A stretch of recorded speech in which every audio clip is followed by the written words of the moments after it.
Hello बच्चों, कैसे हैं आप लोग। आज हमें समझना है what is charging by conduction. Charging by conduction बहुत सिंपल है। देखिए, पहले मैं आपको एक डेमोन्स्ट्रेशन करके दिखाता हूँ। मान लीजिए आपके पास दो ऑब्जेक्ट्स हैं, एक में चार्ज है Q और एक में है 0।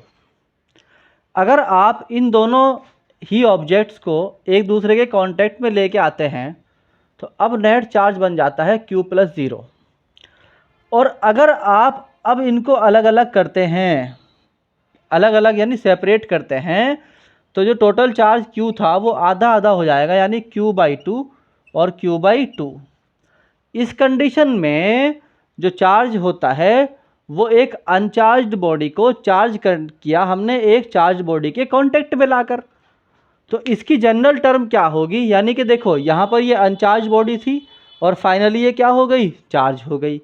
ऐसे ही अगर मैं बोलता हूँ कि अगर मान लीजिए यहाँ पर कोई चार्ज है Q1 और इस बॉडी के ऊपर चार्ज है Q2 और मैं उन दोनों को कांटेक्ट में लाता हूँ तो टोटल चार्ज हो जाता है Q1 + Q2।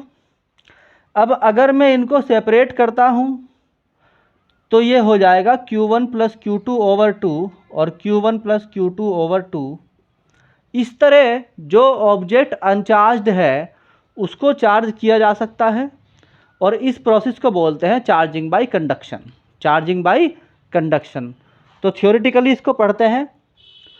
थ्योरेटिकली जब हम लिखेंगे तो सबसे पहले हेडिंग का नाम, that is charging by conduction. Charging by conduction में when two charged bodies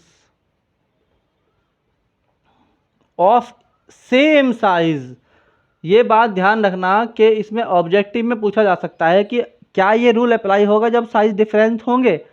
नहीं, तब ये पूरा प्रोसेस बदल जाता है। अभी फ़िलहाल ये सेम साइज़ के लिए पढ़ाया जा रहा है। When two charge bodies of same size are made in contact with each other,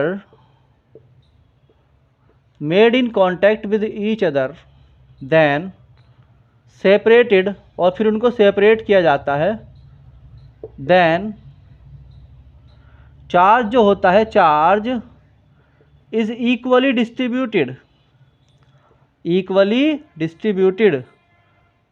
तो इक्वली डिस्ट्रीब्यूटेड हो गया तो हम बोलते हैं कि this method of charging is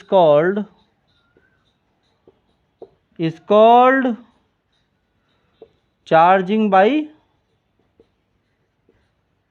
conduction. बात समझ में आई कि नहीं आई बच्चों? जब इसके न्यूमेरिकल सॉल्व करेंगे तो और अच्छे से समझ में आएगा। अभी आप देखिए कि ये था चार्जिंग बाय कंडक्शन।